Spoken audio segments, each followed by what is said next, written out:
राम राम सीताराम बाबा विराजे उरिया देश में।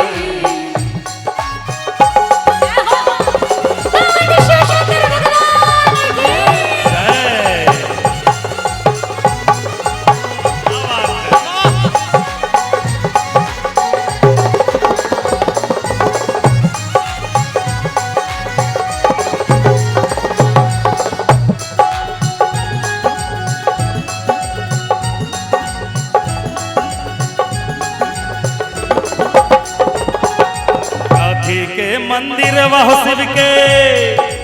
बम बम बम काथी के मंदिर वह शिव के काथी लगल के बार बम काथी के मंदिर वह शिव के काथी लगल के बार कौन मुहावा बैसल छथिन कौन मुहावा बैसल छथिन दानी सरकार बोलो भैया राम राम राम राम सीताराम अरे जोगिया हो विराजे और याद में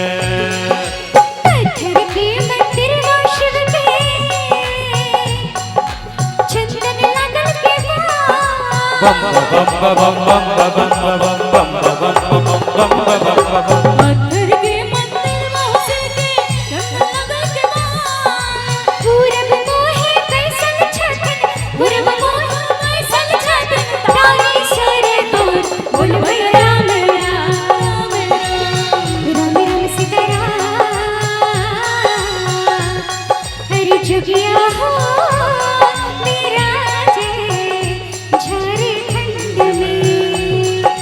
खेल रहिए धूप रहिए रोप रहिए धान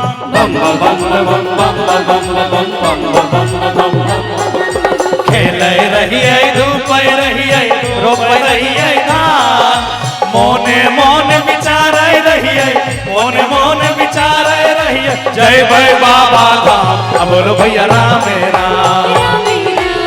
राम राम सीताराम बाबा हो मीरा जय जारी खंड में।